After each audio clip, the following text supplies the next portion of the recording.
Assalamualaikum warahmatullahi wabarakatuh. Kembali lagi di channel alias Ali dan Asirman. Baik sahabat alias kalian, saat ini kita akan membahas tema terkait siapa yang akan menduduki wakil wali kota Padang untuk berikutnya. Nah, ini kita akan bahas dan nama-namanya akan kita bahas secara tuntas. Siapa saja kandidat yang menjadi calon wakil wali kota Padang bersama narasumber kita yang tak asing lagi, Bang Asirman. Nah, sebagai pengamat atau pemerhati politik di Sumatera Barat. Oke, saksikan terus, jangan lupa tonton dan subscribe. Menarik ya, kita bahas tentang siapa calon wakil wali kota Padang. Karena otomatis wakil wali kota Padang sekarang Bapak Henry Septa maju sebagai wali kota. Nah, sekarang PKS dihadapkan pada memilih calonnya. Nah, posisi sebagai wakil wali kota sekarang ini sebenarnya bukan sekedar mengisi kursi kosong gitu loh, tapi adalah posisi strategis. Ya kan, tidak hanya sekedar wakil, tapi strategisnya itu untuk masa depan gitu loh. Karena apa? Ya karena tentu yang jelas ini kursinya untuk PKS, ya kan. Nah, dia strategis ya, buktinya PKS dengan 2 periode Buya Meldi sebagai wali kota Padang itu mampu ya melejitkan, menaikkan Buya ke posisi gubernur. Nah, sekarang posisi wali kota ini ketika Buya naik kan kosong nih, sehingga yang selama ini hampir 10 tahun misalnya kurang dari 10 tahun wali kotanya adalah PKS. Nah, sekarang tentu PKS tidak menjadi nahkodanya lagi, karena tentu otomatis ini konsekuensi dari politik lah. Nah, sekarang posisi wakilnya menarik untuk kita kaji, menarik untuk kita bahas, karena dia strategis tadi. Strategisnya adalah karena tentu masa jabatan dari wakil wali kota ini cukup panjang. Ya, kalaupun terjadi pilkada serentak 2023-2024 misalnya kan, tetap masih ada space waktu yang panjang, yang itu sangat-sangat mungkin untuk dilakukan sebuah proses politik ya, agar untuk menaikkan, ya tentu persaingannya next adalah wali kota berikutnya. Nah, maka siapa yang akan menjadi wakil wali kota ini adalah investasi politik untuk wali kota berikutnya gitu loh. Dan waktu untuk jabatan masih panjang ya. Waktu jabatan masih panjang. Dan sekitar 3 tahun lagi. Iya. Nah, maka ini tentu kalkulasinya sangat ini. Yang kedua adalah proses pemilihannya, penetapan pemilihan tentu melalui voting di DPRD. Ya, tentu figur yang akan dinaikkan nanti adalah figur yang mampu mempengaruhi pilihan politik dari anggota DPRD Kota Pekanbaru. Kota Padang, sorry, maaf. Kota Padang. Berada di Kota Pekanbaru ya. Jadi suasananya di Pekanbaru saja. Apalagi fenomena masalah Vicky Naki dan Dayana. Juga menarik ini kan kita bahas. Jadi itu di situ strategisnya. Nah, maka ini kan hitung-hitungannya harus sangat akurat mestinya kan. Ya, untuk menentukan figurnya. Nah, karena apa? Nih, jangan sampai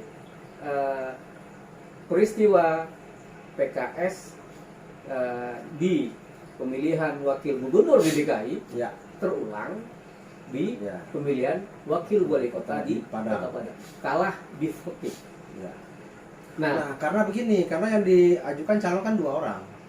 Dua orang dan kedua-dua ini punya hasil dan posisi yang menginginkan wakil gubernur kalau di Jakarta ya, seperti Pak Tria kan mewakili dari Gerindra ya, PKS ini diadu. Tapi kalau PKS dua-duanya tentu ada pilihan kan, manapun yang dipilih itu dari PKS saja. Nah, itu persoalannya. Jadi sekarang Kota Padang juga begitu. Dari partai koalisi berarti? Iya, partai koalisi mengajukan, ya kan? PAN juga bisa, PKS juga ngajukan. Kemungkinan ada 2. PAN dari PKS? Iya. Nah, berarti sekarang lobby di dalam kamar ini persoalannya kan gitu. Nah, lobby di dalam kamar ini memang ini kan tergantung siapa yang lebih kuat, karena memang ya itu hak pilih kan memang di tangan. Ya, di situ posisi strategisnya, karena posisi wakil ini menentukan untuk next kemungkinan jadi wali kota, ya kan? Jadi PKS tidak akan begitu saja menempatkan wakilnya di posisi itu. Ya. Kalau misalnya terjadi perbedaan antara wakil yang ada sekarang dengan calon wali kota berikutnya, Ya. ya investasi politiknya jadi sebenarnya kurang apa, Ya. kurang matching lah sebenarnya kan. Nah sebenarnya kira-kira nama yang sudah mengerucut itu siapa kira-kira? Nah ini sebenarnya nama yang mengerucut belum ada, belum. Nah, nama yang kira-kira Ini bisa. untuk next kemungkinan jadi wali kota, Hmm. ya kan? Jadi PKS tidak akan begitu saja menempatkan wakilnya di posisi itu. Ya. Kalau misalnya terjadi perbedaan antara wakil yang ada sekarang dengan calon wali kota berikutnya, Ya. ya investasi politiknya jadi sebenarnya kurang apa, Ya.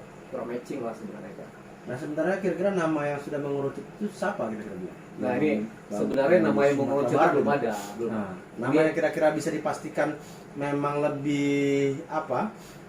Sudah apalah, sudah jelas orangnya. Kira-kira kalau kita analisis siapa sih Ya, tokoh yang akan dimunculkan dulu? dari tokoh-tokoh politik PKS di Padang tentunya, itu nama-nama yang bisa kita munculkan. Yang pertama adalah Morlion. Morlion ya. Morlion, dan sekarang ternyata Morlion adalah ketua DPD Kota Padang. Jadi PKS ya. Ya. Jabat publik juga anggota dewan. Anggota dewan. Provinsi atau kota? Dia jabatannya anggota dewan sekarang Kota atau provinsi? Kota Padang, ketua DPD Kota Padang, Hmm. dan suara terbanyak dari pileg kemarin Ya. untuk Kota Padang. Dapilnya. Satunya Hmm. ya, sekota Padang ya, 8.000. Oh, 8.000 ya? Iya. Pemilih. Oh, suara Itu dengan 8.000 suara. dia suara terbanyak, Hmm. kemudian posisi sebagai ketua Wah. DPD. Itu menjadi hitungan-hitungan kalkulasi politik. Ya, ini akan menjadi ya sesuatu yang bisa dipertimbangkan, Ya, ya kan? Dan dari sisi lain usia masih muda, misalnya kan, posisi juga sebagai ketua DPD dan punya masa yang banyak, ya kan? Ya ini satu nama ini patut juga diapungkan, ya kan? Iya. Sebagai salah satu kandidat wakil Sudah wali anggota kota. DPRD berapa periode ya? Sudah periode ketiga kayaknya. 3 ya. Sudah 3 periode. Yang di anggota DPRD berarti layak untuk dipertimbangkan. Iya. Dia kebetulan memang ya di Kota Tengah gitu. Yang kedua itu nih Arnedi, ya. Saya bilang nih Arnedi. Arnedi ya. Kita cukup kenal dengan Arnedi ini. Arnedi posisi sekarang sebagai wakil ketua DPRD Kota Padang. Ya. Dan memang dan kalau di struktur kalau nggak salah jabatan terbarunya adalah ketua MPD. Jadi yang unik nih Padang sekarang. Semua pejabat politik ini anggota dewan itu diberi jabatan struktural. Ya kan, Morlion dikasih jabatan.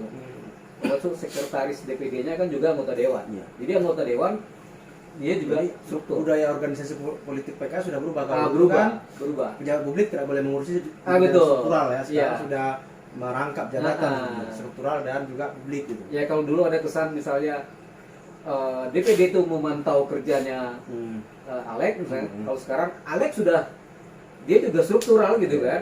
Nah, jadi ya mungkin dari situ ya ada memang karena sudah pejabat udah Alex itu cempur sekalian di politik struktural sekalian ya. Iya, Itu seperti partai-partai juga begitu. Iya, iya. Jadi Pak Arnedi ini posisi sebagai wakil ketua DPRD sebenarnya secara usia lebih senior daripada Morlion. Morlion ya. Tetapi kawan ini di lapangan terkenal dengan ketenangannya dalam berpolitik. Pak Arnedi, Pak Arnedi. Arnedi ya. Iya. Oke, ketua DPRD ya. Wakil ketua DPRD. Padang.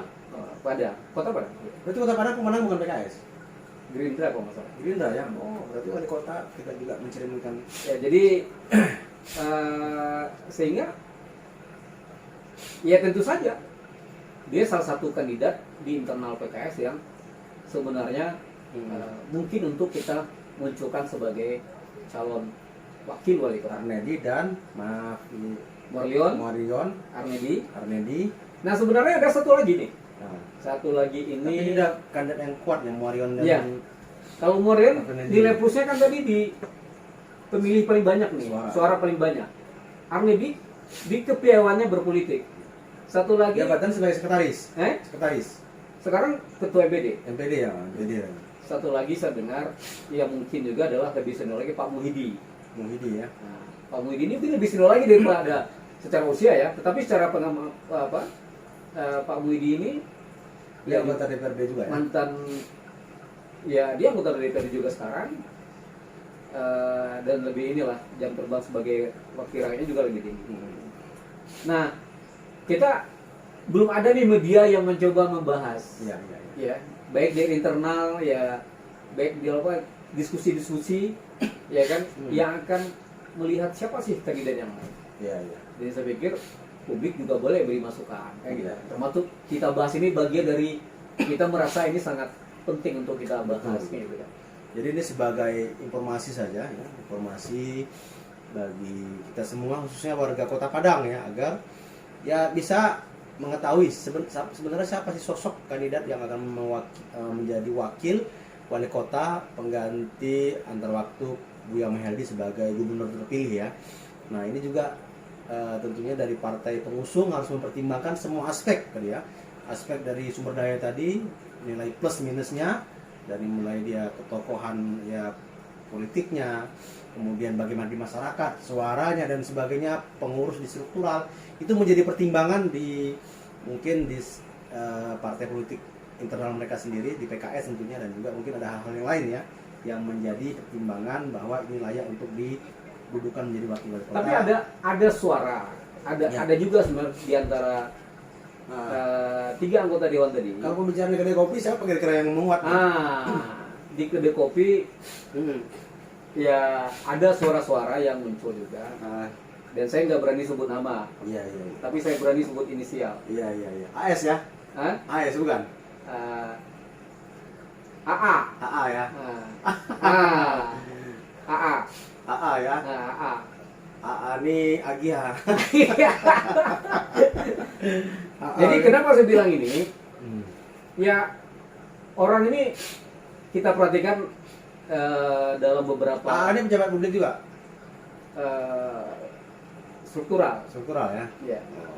Jadi ada beberapa jabatan yang saya lihat memang dengan beberapa jabatan dalam waktu singkat itu membuat kapasitasnya bertambah gitu. Iya, bertambah. Pengalamannya di struktural bertambah. Ya kan? Ya tentu semakin jam terbang menentukan Iya, gitu kan. iya. Dan kalau dari ada yang pernah kasih tahu ke saya, dia ini mungkin akan bisa mengimbangi posisi wali kota katanya kan. Sehingga ada kemungkinan ini juga akan menguat AA ini. AA ini. Oke, jadi menarik pembahasannya, nanti akan kita teruskan karena ini menjadi hal yang sangat menarik dan penasaran bagi pemirsa dan warga Padang khususnya ya. Ada 3 kandidat yang akan dimunculkan dari internal partai PKS, 3 nama ya. 2 orang ini sebagai pejabat publik dan struktural, 1 orang bukan pejabat publik tapi dia di struktural ya. Tapi konsekuensinya berat. Konsekuensinya beratnya apa? Kalau AA maju, dia harus mundurkan diri dari ASN. Oh, ini ternyata ASN. Jadi Sahabat netizen sekalian, ya, walaupun secara bergaining politik mungkin dia akan bisa menguat, tetapi ada konsekuensi awal yang harus dilewatinya.